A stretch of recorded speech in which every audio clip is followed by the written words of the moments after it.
Hey YouTube, we're back with you guessed it, another YouTube video.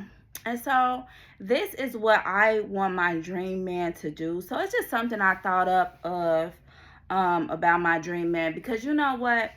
I was wearing red in my last video about love. And I really had to dissect really what love was, because sometimes people say if a good man found you, you wouldn't even recognize him. And I had to really sit down and think about that.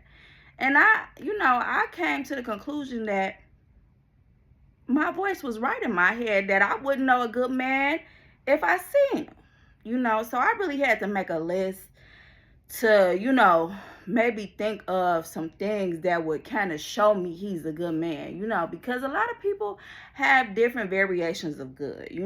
Some people say certain things biblically good, and some people say stuff societal good. Like a lot of people reference David from the Bible, saying that, he was a man after God's own heart. But David had cheated with some man's wife and killed her husband. So, certain things like in the Bible, you really have to really dissect, when was David, a man after God's own heart? Was it all the way through his lifetime? Or, what made him so good? You know what I mean? And so that's how you can twist the Bible up. So that's why you really have to sit with a seasoned professional, someone who's really studied the Bible, so that they can really explain certain things to you about this Bible and the times that took place. Because as we know, the Bible took place a long time ago. So a lot of rules was different back in that time. So a lot of rules that they said was good, now today in our time, we might say that's not appropriate now. So, you really have to sit with a seasoned person so that y'all can really dissect the Bible and really get down to, what are the ethical parts in the Bible that we should continue to move forward with and, portray in our everyday lives. And, what parts of the Bible where, we say that, that was back in that time, but it's not how we do things today.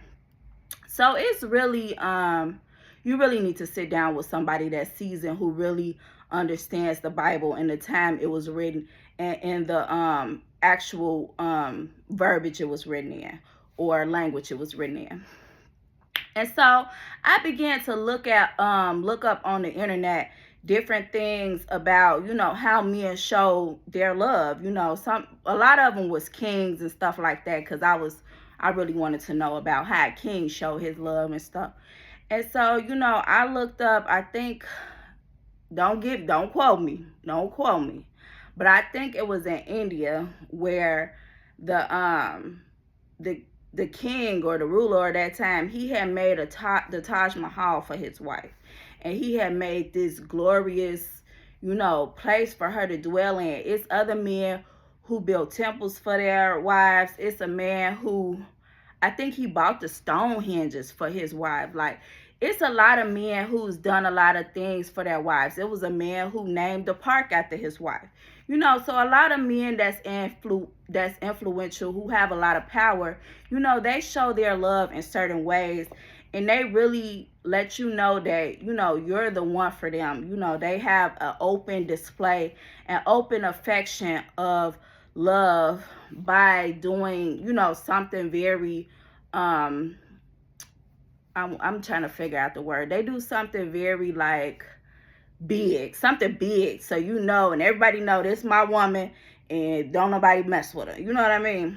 And so that's what I kind of want when I'm looking for my husband, because I am still single. But a lot of men say that they don't want to do that type of stuff no more, because they don't appreciate the women, and they say the women is not like how they used to be. And so it's a lot of going back and forth of what's a woman's role, what's a man's role. And so I just wanted to share how I felt about what I want my husband to do in this lifetime. And he, another man may say, I'm not doing all that. And then I say, well, then it's no love lost, because This is what I desire for you to do. And if you choose not to do that, don't look my way, because I don't have nothing for you. Okay, so this is, it's not a poem, but it's just kind of like a little snippet, I guess. So what I want from my dream man. Love letter to my husband, from my husband, the husband. I want to be catered to. I want to be washed from head to toe. I want him to wash my hair. I want him to massage my body. And I want him to want to do it. And I don't want to be a chore. I want him to heal the hard to reach places I can't reach myself. I don't want to have sex every night. But when I do want to have sex, I want a whole romantic night plan. I want him to pursue me every night, like he has never met me before. I want him to pursue me like God pursues me, daily and nightly. I want constant communication in the forms of pre-recorded videos or simple phone calls. I want him to teach me things I never knew were possible. I want him to plan activities for us to do together. I don't want him always trying to get away from me. I want him to desire me deeply, appreciate me very deeply. I want him to write poetry for me and little love notes I can read in his absence. I want him to know me in and out, through and through. I want him to study me. I want him to know what I'm thinking before I say it. I want him to read my body language, so if I'm ever visibly upset, he can calm me. I want my body to recognize him as a safe space. When I see him, I want to perk up, even if I'm sick. I want to feel better. I want him to be my person every day. Some people want their spouse to never change, but I want my spouse to change and evolve as I change and evolve. I want us to grow together like two peas in a pod. I want him to finish my sentences. I want him to look in my eyes and get lost in my love that I have for him and our family. When we face problems, I want him to say, at least we are together. We can solve any problem that happens. We can solve any problem that happens together. This mountain you will not climb alone. We are meant to overcome everything together. His together is forever. And I don't want him to see how much of his drama I can take before I walk away. I want him to show me so much love I never want to walk away. I want every day to be like a love movie, the greatest love affair in human history. I've seen men build whole statues, monuments, gardens, palaces, monumental structures for their wives. I want whole continents just for our people to dwell in or on. And then I want the whole world. A whole world of lovely and good people loving God, dwelling in his love full of positivity. The most beautiful and amazing human beings you can ever find. This is the goals for my husband, and I lay it at his feet. To show his love for me and his family, I realize men can do extraordinary things when they are in love, like build kingdoms, monuments, statues, and writing love letters. And I want to be his muse for him to be the best version of himself. I want him to be proud of himself and what he has built for me and his family and friends. And he will always have a home in me wherever we may live. My home is him, the person that builds. He will be my cornerstone, and we will build the foundation together in any kind of weather. We will be together. And that is not too much to ask for a man that is in love. What I love about God's love is, and his pursuit of you is, he says, I don't care what you've done, just come home. Come to me, I love you. I've always loved you. Come to me. I'll clean you up. I can wash you up.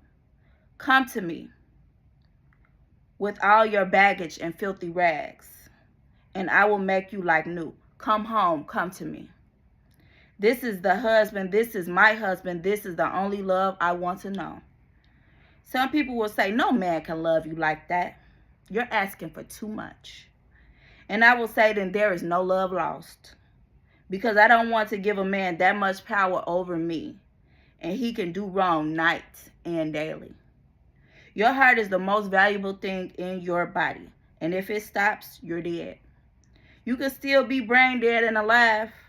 But when your heart stops, you stop. So I will wait for the impossible because God deals in a realm of impossibility. But I won't stop believing. And I will never think I'm asking for too much. This is a man that is in love.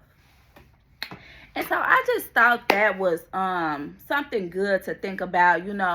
A lot of people are dating. I see a lot of people online and they're talking about singles and being single and stuff like that.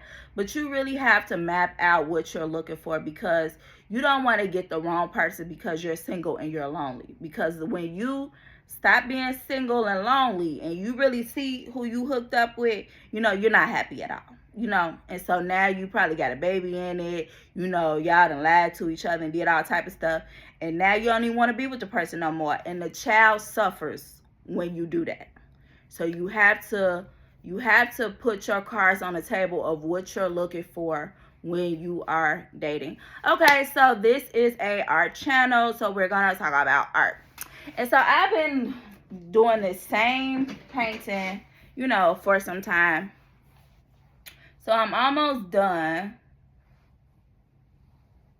And so it takes me a long time. You know what? I'm going to be honest. It takes me a long time to really get a painting done because I struggle with the fine lines and stuff like that. And so, I was talking to somebody about that, how long it takes me to actually do a painting. And, this is really small, so it shouldn't really take that long, but it does. And they was like, well, maybe you should go to school for it. And I was like, I guess, yeah. So I guess I'll look at some classes to see how to paint the human figure. Because that's what I really want to paint. I want to really learn how to paint realism.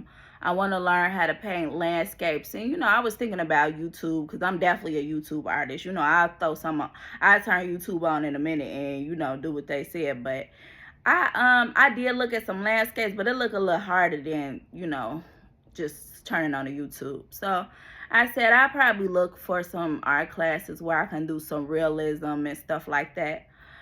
And so that is it. I know I went over my time, but I will see you next time on the Christian's Corner.